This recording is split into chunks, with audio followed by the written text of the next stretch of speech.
there, friends. Dave Paulides, Canadian Missing Project, a copyrighted edition for our video channel, and this is a missing persons video. Thanks for being here. It's been a pretty wild day today. We had some thunderstorms in the area. We went out, me, Angie, and Huck, and tried to film outdoors. Gust of wind came along, destroyed everything, and that's why we're back in here.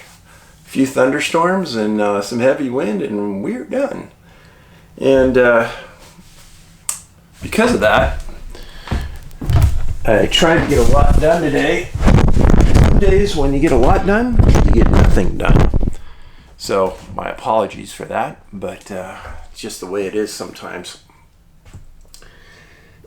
So, missing persons video. Give you a little background. Earlier this week, I had a data analyst look at my YouTube account for last year. And if you've noticed, the average missing persons video I put up is about an hour long. That hour long translates to how long you watch my video. That translates to YouTube credit monetization wise. How much I get back for putting my videos up. If you only watch them for 5 minutes, I don't get really anything. If you watch it for an hour, I get good money. But the reality of it is, for the last year, I've only been getting 29 minutes of credit out of every hour I put up. Now, some people will say, well, Dave, they're not watching the segment or the part where you read the letters. But I get hundreds of responses from people saying that they like the letters. It's very confusing. So I don't know if you've noticed, but the last several times that I put up a missing persons video, they've only been about 30 minutes long. And guess what? I've been getting 30 minutes of credit for it. So this is very confusing to me and the analyst. So YouTube hasn't been giving me credit for the last year for every hour video I've been doing. Yeah, to say I'm a little mad. But before I get mad, we're going to have a little test here. I'm going to put up this missing persons video. It's going to be about 35 minutes long. And then the next day I'm going to put up a video that's just letters. And I'm going to see if YouTube gives me any credit for that.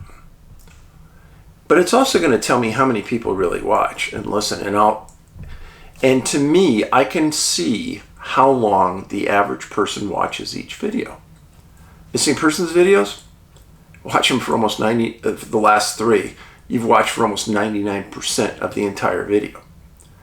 Now the letters, I've never done just a letters segment, so we're going to find out.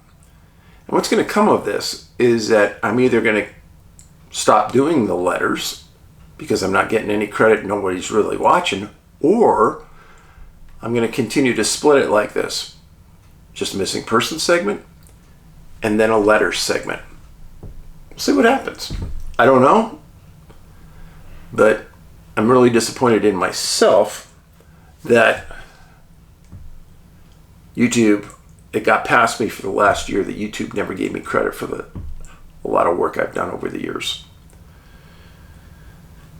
But that's life on YouTube. I don't think they really care. And so, the first missing persons case I want to talk to you about, it isn't a 411 case. But every once in a while, I need to let you know when good work is done by people.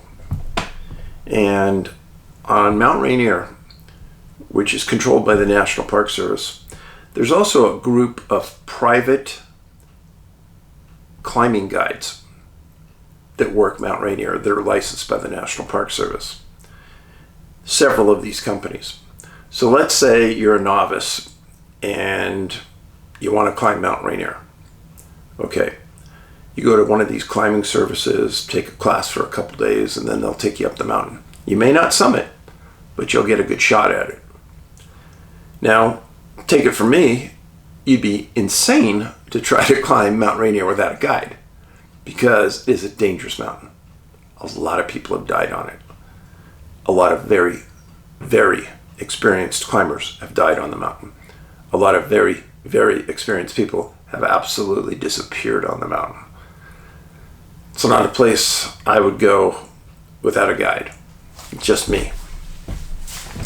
Now, just the other day meaning May 30th, a man named Dawes Eddy, 80 years old. He was celebrating his 80th birthday on May 30th, and he was going to do a solo climb of the mountain. Now, what I just said about climbing the mountain did not apply to Dawes Eddy. He climbed Mount Everest. He's one of the oldest men to climb Mount Everest. He climbed Mount Rainier 49 times and summited. Probably nobody living that's climbed it that much. Very experienced for an older man in very good shape. And so he was just it was like a Sunday jaunt in the park. Well, he left and he was supposed to be back and he didn't come back.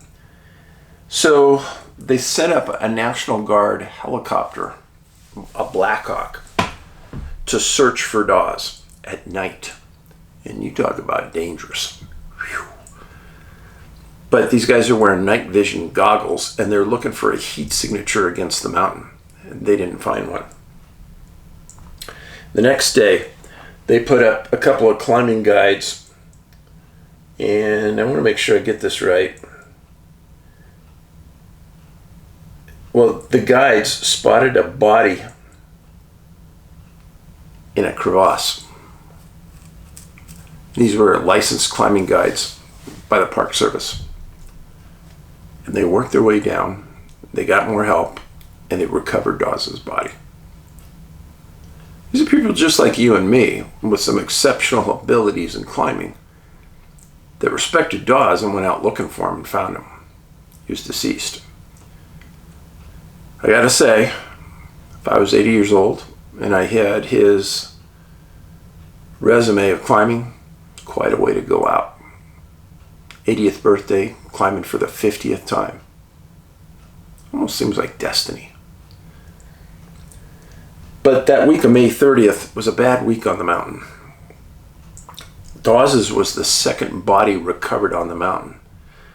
The other body was a man 41 years old named Brian Harper. And he took a guided trip on May 31st up to the summit. And he was climbing with Alpine Ascents, another climbing guiding group on Rainier. He was near the summit, and it appears that he had a heart attack and died. They tried to resuscitate him and couldn't. Eventually his body was brought down. As somebody who's been on a lot of 14ers, meaning 14,000 foot mountains, you truly have no idea what it's like to be at elevation, working your butt off trying to climb, and having no air to breathe. And what I mean by that is you are sucking so hard. I can remember the last time I was at 13.6, I was bent over, hands on my knees, sucking air as hard as I could. And it was kind of scary because you can't breathe. You can't get enough oxygen. And then a couple of times when I've been up that high, I've got a pretty bad headache. So do not attempt a 14,000 foot climb unless you've spent a couple days at 6,000 feet or greater, and unless you're in great athletic aerobic condition. And if you're over 45, 50 years old, don't do it unless you've had a physical exam recently, because your heart's going to be going. And then if you're not in good shape and the heart isn't in good shape, it's not funny. But I told you about these two cases because the mountaineering guide services on Rainier are world class. And some of the best climbers in the world work for these guiding services. And I respect them greatly for what they did to recover these two men. Especially Dawes, since they had no idea where it was at. But I understand why Dawes did it. Probably something I would have done if I was at his level, which I'm not. Okay, first case, and the one lengthy case we're going to talk about today. I usually don't talk about foreign cases because they're confusing, they're sad, and it's hard to get relevant, accurate information out of them. But this time, I got a lot. And it involves a woman named Patricia Wu-Murad, M-U-R-A-D, 60 years old. Went missing April 10th, 2023, south of Osaka, Japan. She was married, had 3 kids, married for 33 years to Kirk, her husband. She was recently retired as a director of development for United Technologies. She and her husband lived in Toland County in Connecticut. She had a MBA from the University of Connecticut. She was described as an exceptionally experienced hiker. And she had hiked in France, Spain, Jordan, Egypt. She was bilingual in English and Mandarin. That's just what I could find. She's probably trilingual. Described as a super nice lady, super smart, and in super good shape. This is Patricia. On the night of April 9th, 2023, she stayed in a hostel in a town called Tatsukawa, T-O-T-S-U-K-A-W-A, Japan, south of Osaka, in a very wooded, hilly, forested area. She woke up the next morning, and at 7 a.m. she went to the hostel director and said she was looking for the Kumano-Kodo Trail. And the pair walked outside. People saw them walk outside. They went down to the street level, and the director pointed up the street, and he said, a quarter of a mile away is the trailhead. You can't miss it. Just follow the street. Well, the Kumano-Kodo Trail is part of the Kohechi route of the Kumano-Kodo. It's an old millennium route, and it's a path across the Kii Peninsula. Now, where exactly is Dave talking about? Good question. This down here is the Kii Peninsula. This is where Patricia was at the hostel. Osaka, Japan is right here. All of this area right here, very thick woods, not talked about so much in Japanese culture. But the plan was that Patricia was going to hike about 10 miles on a very identifiable trail. Can't miss it. It's there. And it was an easy hike for 10 miles, we were told. And then she was going to end up at another hostel and check in for the night. It was all arranged. Now, I got to tell you that in Japan, the culture is much, much different than the United States. They have great responsibility, great respect. Their responsibility, they look at as something that can't be breached. As many of you know, I worked for a Japanese country and Japanese company in technology for a long time. I learned a lot about the people. Exceptionally polite. And it's not phoniness. They're really nice people. And if you've never been to Japan, there's hardly any crime compared to the United States, hardly any. And this area she was in, next to none. So keep that thought. So the second guest house was called the Taiyo no Yu, Taiyo-no-yu. Technically an Osaka address, but it was in that same area near Tatsukawa that I talked about, just 10 miles away. When she didn't show up that night of April 10th, the hostel manager immediately called the police. Now, when I read this, I thought, that's pretty bizarre. Because I don't think that you would have that here in the United States. Yeah, somebody misses a reservation, oh, well, so what? But what I'm talking about is responsibility. And this was the right thing to do. They called the Goyo police and report Patricia missing. They call the previous hostel, and they say, yeah, we saw her walk away from our hostel at 7 a.m. going to the trailhead. Okay. So the Goyo police the next day start a search. And they bring in one of the most experienced, most trusted search and rescue teams in this part of Japan. Now remember, you're dealing with somebody, Patricia, who's super smart, in shape, etc. Well, they bring in this team called Mountain Works. That's a translation. And they search for 3 days. At the end of the third day, heavy rains force them off the trail. So they back off. The Goyo police now notify the U.S. Embassy in Japan that an American is missing, Patricia. The U.S. Embassy contacts Kirk, the husband, explains your wife is missing, explains the area, and asks him when's the last time he talked to her. Kirk says, as I understand it, she was in an area that was very remote, yes. An area with very limited cell service, yes. And that she was going to contact me the following week when she was back near a big city. All made sense. And everyone knew exactly where she was going to be, different times, different dates. Her route was mapped out. Exactly what you should do if you're on a trip in another country. Well, Kirk hears this, and he gets Murphy and Bryce, their two sons, to fly with him to Japan. Kirk gets there with the sons, and he's thinking, oh, maybe she was abducted, killed, something.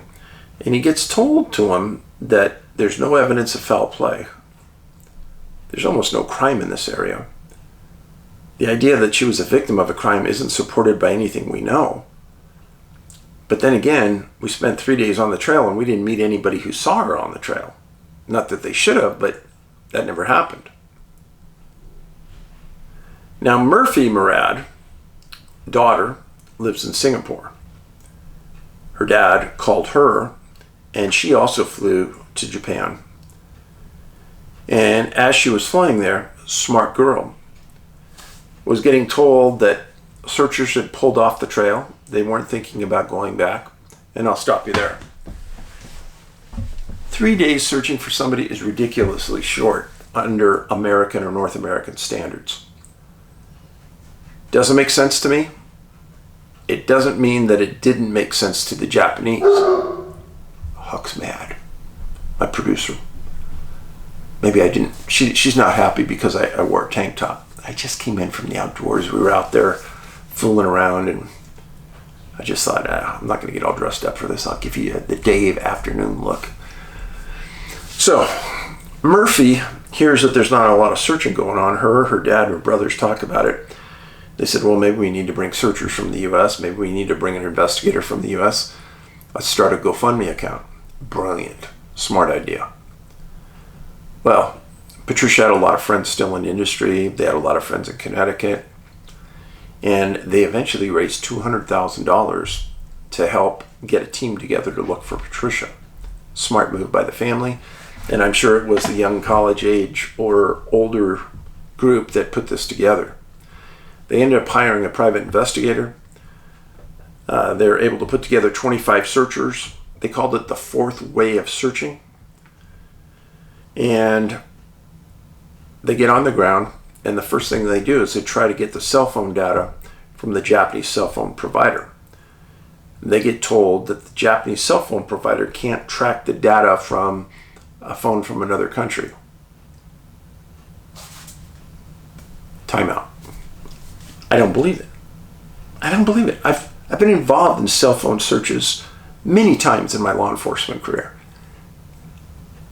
Every cell phone tower collects data on the phone that's off of it. Everyone. I just don't think they wanted to give it up because it was maybe harder to get. Now, some of you may be thinking, oh, $200,000, huh? Folks, $200,000 on a search like this isn't enough. Let me explain. 25 searchers, travel, salary. You got to pay them. These are paid searchers. Food, lodging, salary. And then you need specialized equipment. One thing that in all my research on this case that bothered me is there was never any talk of drones, canines. It bothered me. It's like the minimum. There was some talk about they put up an airplane, but they needed a helicopter. But they're so remote from Osaka that they didn't bring one in. They did talk to some experts from this area. And they said that they couldn't understand how somebody would get lost on this trail. Now, there are areas you could fall off the side and go down the side of a mountain or a canyon. And apparently those were all searched very thoroughly. Kirk was interviewed once he got there, and he spoke to everyone, and he said, "There's no evidence of anything." That was the quote. That if I was the husband on that, I'd be scared. Because that's bad. It's really bad.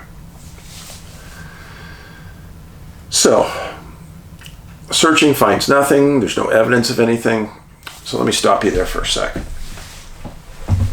Let me explain what it's like to deal with a search in another country and the obstacles that you're going to encounter. This is important.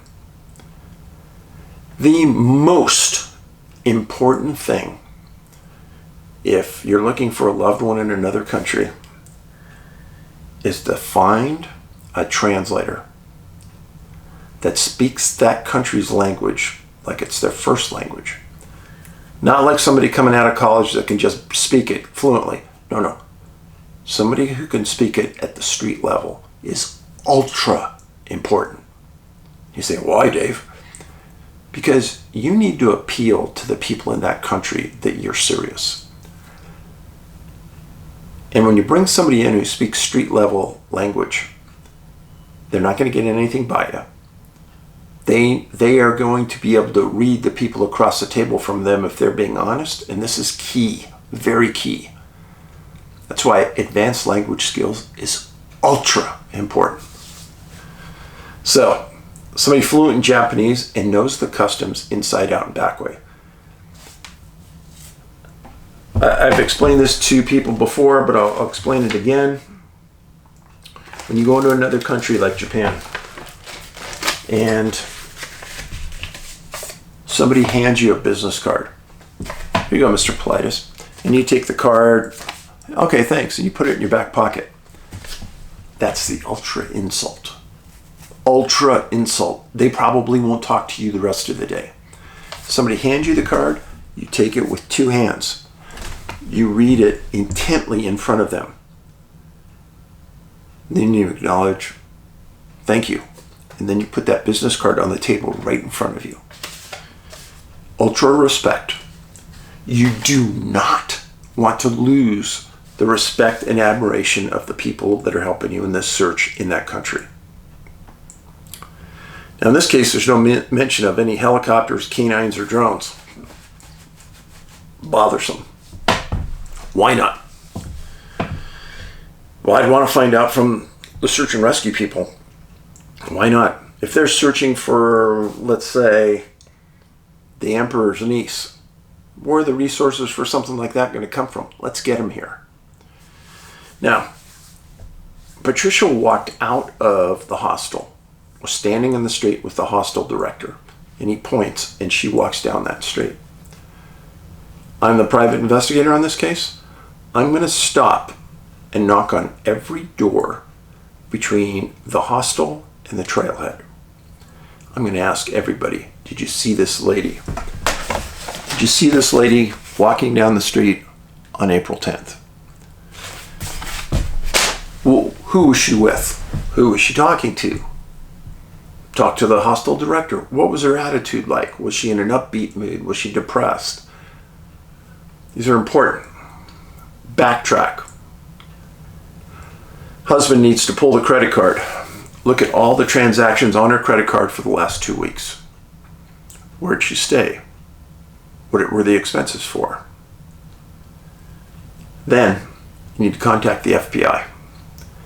Every country in the world of any size at all has an FBI agent or a handful of FBI agents. Japan's got a bunch. Now the FBI has a rule that they won't look or help for missing persons unless it's a very young child. I think the rule is garbage, but that's their rule. Now if they get ordered to do something, they will do it. Well, you need the FBI involved because you need them to make the contact with the Japanese National Police, and you need their assistance. Why? Number one, you need the Japanese National Police to use their contacts to contact the cell phone operator in that country to pull that data. They work with them every week. They know their contacts. Makes it a lot simpler. Again, that interpreter is going to be next to you for the entire time you're in that country. Every waking minute, they're going to be your best friend. Get to the trailhead. You're eventually going to walk every foot of that trail from hostel to hostel. You have to. If it was me, I would drone fly at all bit of it, and I'd have an expert review the drone footage. Now, once the FBI works with Japanese National Police, they're going to get the computer forensics.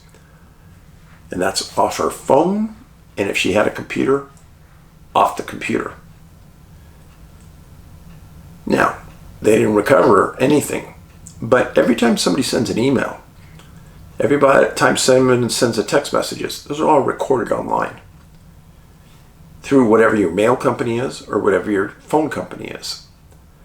And you need to pull those through that cellular provider.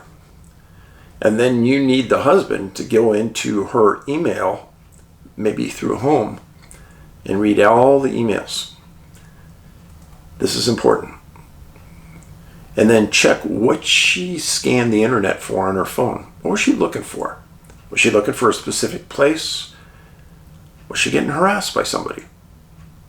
Computer forensics are real important. Phone forensics are ultra important. You got to do that.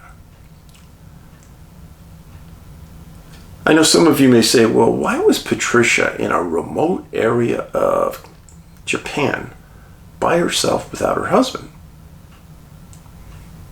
Something I thought of. But then I did the research on her. World traveler, hiked at different parts all over the world. Maybe the husband didn't like to hike. I don't know what the issue is. But as a private investigator, you'd have to ask the husband, why weren't you with your wife? And if he gets offended by it, standard protocol, got to ask the question. Now, maneuvering through foreign countries, laws, customs, can be really cumbersome and really tiring. And that's why the law needs to change on missing people. FBI needs to be right there next to Kirk, helping him look for his wife. It's complete garbage that they won't. Now, if it was a friend of mine that asked me to help, or somebody from the outside asked me to help on a case like this, I'd say, okay, number one, next thing before you leave to go to the country, call your congressman. So, for Kirk, it'd be the congressman he has in Tolan County, Connecticut. Get that congressman on the phone. Get him working for you. He's your representative. Explain, I need help with the FBI. Can you please call the director and get him to assign somebody to help me in Japan when I get there? And then ask that congressman, also need you to do something else. Can you please contact the ambassador in Japan and get him to enlist the National Police to help me look for my wife. Very important. Very important. Congressman has to help you. And I've talked to so many people who have been in this position that Kirk was in. So many. You got to remember something. You're the advocate for your wife. There's really nobody else out there. There might be the kids, but you're it. You're it. I don't care how tough it is, how depressing it gets. Suck it up, Buttercup. Because if it was you that was lost, you'd want her going 100%, 100 miles an hour, looking for you. I know it gets depressing. A lot of time to be depressed. Those first 2 weeks when someone's missing are the utmost critical times. Then it starts to slide. Don't give up. The squeaky wheel gets the grease. If your congressman doesn't want to help you, call your senator. If your senator doesn't want to help you, you call your governor. Governors have big contacts around the United States. And then lastly, none of those people want to help you? Screw it. Call the president. Hey, he's your president. Call him. And I know some of this stuff may seem obscenely small and unimportant, but you need everybody looking, everybody helping, and it has to be nonstop. When I read the full history behind Patricia, I got very sad. It's very sad because they found nothing. They didn't find her backpack. They didn't find anything anywhere.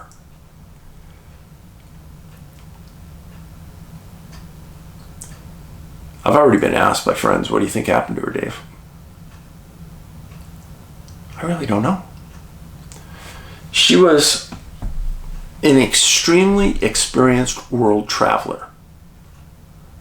I didn't know her, but my guess is lots of common sense, very con-wise, wouldn't fall for tricks, and paid special attention to make sure she was on the right path.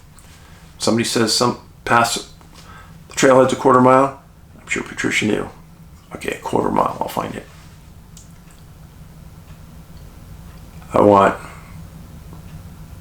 Murphy and Bryce to know, very sorry about your mom. Kirk, very sorry about your wife. Don't give up. I hope she's alive somewhere. If she's alive somewhere, the conditions are probably awful. But you gotta understand something. Crime in Japan is not like it is here. Very little. It's not to say that they don't have really bad criminals, but in the middle of a small village, in the middle of nowhere, I have a very difficult time believing that is what happened. But I'm not saying it isn't what happened. I hope you follow those steps that I said. Contact your legislators, get them to help, get the FBI involved. I'll pray for your family. Thank you for being here. Please share this. I think it's important for people to understand the global issues about searching for people. In the meantime, be nice to your neighbors. Help people when you see them in need. Paulides out.